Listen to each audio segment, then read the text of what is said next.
Hey, what's up everybody? Welcome back to another tutorial of this channel. In this tutorial, we will talk about how to create your own Amazon seller account. First of all, I would like to congratulate all of my dear students who have been very patient and keen towards building their own e-commerce business. Especially, I would like to congratulate my dear student Sukrat, who has seen success in his Amazon seller account in just about a couple of weeks into his Amazon journey. With Sukrat's permission, let me tell you his success story. He simply began his e-commerce business by opening an Amazon seller account, not even knowing where to begin or what products to sell. After a bit of research and digging, he understood that there is a shortage of supply in the travel product niche in Dubai. Working full-time in the travel industry, Sukrat managed to source suppliers who would supply him with products that are not only procured with effective cost, but with also sustainable material.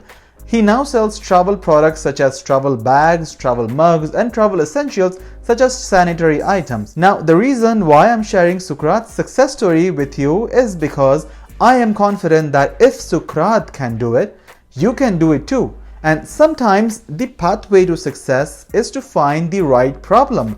Think about it for a minute. Now let's jump into the tutorial on how to create your Amazon seller account. Now let's talk about how to register as a seller on Amazon's Seller Central website. If you're based in the UAE, you can simply go to the amazon.ae website and scroll down to the bottom of the page and click on Sell on Amazon. Or simply you can log on to sellercentral.amazon.ae or whichever domain is relevant to you. For example, if you're based in Canada, you can choose to start registering on sellercentral.amazon.ca. Simply click on the sign up button and you will notice that for the UAE market, there is actually no subscription fee. Now let's talk about the Amazon's selling plans. Now if you're an individual seller, you can register on Amazon's platform using the individual selling plan, where you have to upload your national identification documents and one of your valid statements, such as your bank account statement. If you're a professional seller with a valid trade license, then you can simply choose the Amazon's professional selling plan. The difference between the Amazon's individual and the professional selling plans are on the screen. You can take a minute to pause this video and read through the differences between the individual and the professional selling plan.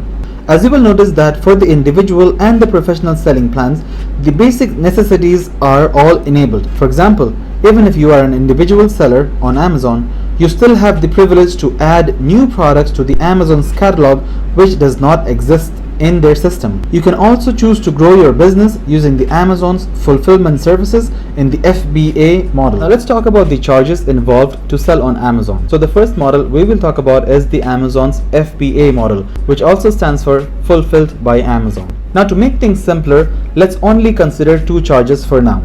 The first one is known as the referral fee, also known as sales commission or commission fee. This charge is directly connected to the selling price of the product as well as the category of the product that you're selling on Amazon. For example, different product categories will imply different referral fee charges, which means that let's say you're selling an electronic item, the referral fee starts from 5%, for mobile phones it starts from 4%, and so on depending on the product category. You can simply find the commission percentages for different product categories when you click on the help button on Amazon and search for fee schedule, and you can find the whole table which shows you clearly what product categories are charged how much percentage. Let's talk about the second kind of fee, which is the fulfillment fee. Now remember, we are talking about the Amazon's FBA model, where we keep our stocks in Amazon's fulfillment centers and we let Amazon fulfill these orders on our behalf.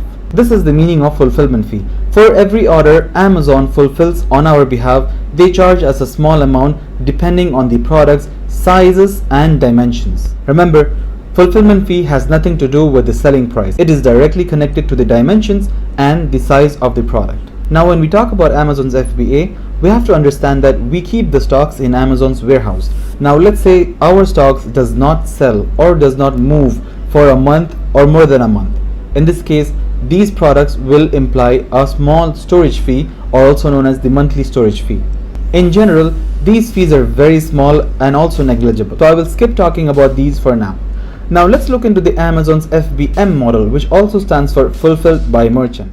Let me interrupt you in this tutorial and introduce you to my fully online masterclasses on how to sell on Amazon globally as well as how to sell on noon.com. After watching this tutorial, make sure to log on to the link you see on the screen, which will also be in the description below this video, where you will find the detailed courses that my students are currently enrolled in, which helps them to be fully equipped to become successful e-commerce entrepreneurs. Now, just for a limited period of time, I am introducing a flat 25% off on one of these courses, and guess what?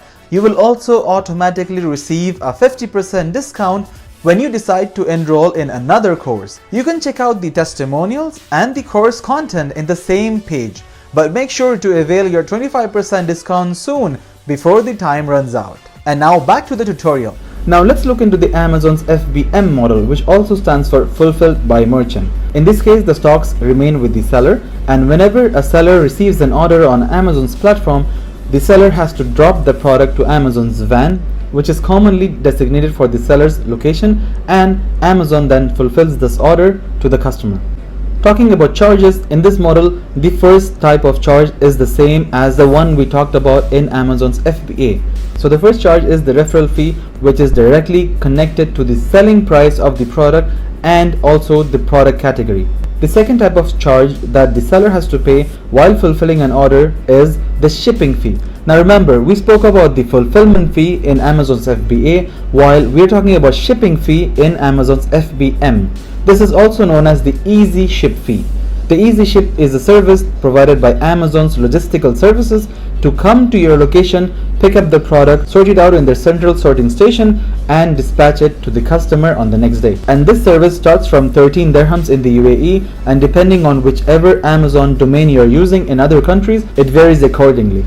Now remember, whenever you sell a product on Amazon as an FBM, you have the privilege to charge an additional shipping fee to the customer. Now this additional shipping fee will be paid by the customer to you as the seller, while Amazon charges you a shipping fee.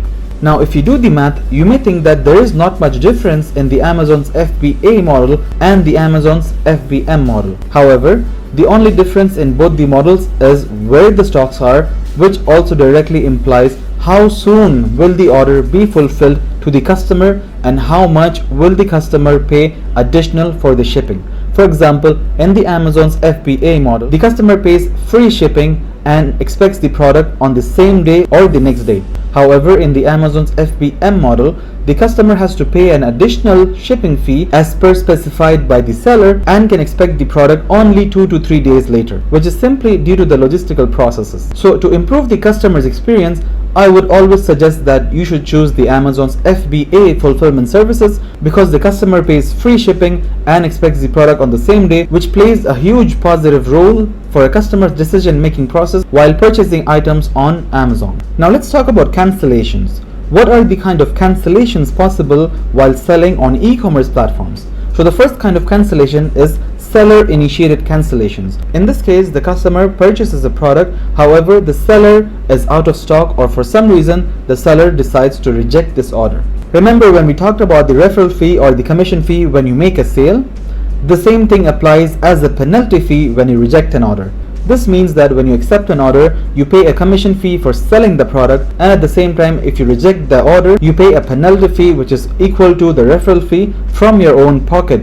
This penalty fee is paid by the seller to compensate for the lost sale or the damaged reputation faced by that e-commerce platform. So always make sure to avoid cancellations and rejections of your orders. So I hope you guys enjoyed this tutorial and found it to be very helpful. Let me know in the comments below what is stopping you from achieving your dreams to become a successful e-commerce entrepreneur. If you tell me that you have a 9-to-5 job and you cannot pursue your dreams because of this, you are just giving reasons to yourself, because I started my own e-commerce business when I had a 9-to-5 job as well as family commitments, but that never stopped me because I wanted to go and start something of my own. Again, thank you so much for watching this video, and make sure to subscribe to this channel and share this video with the people who would like to learn how to start their own e-commerce business. Until that time, see you on the next one.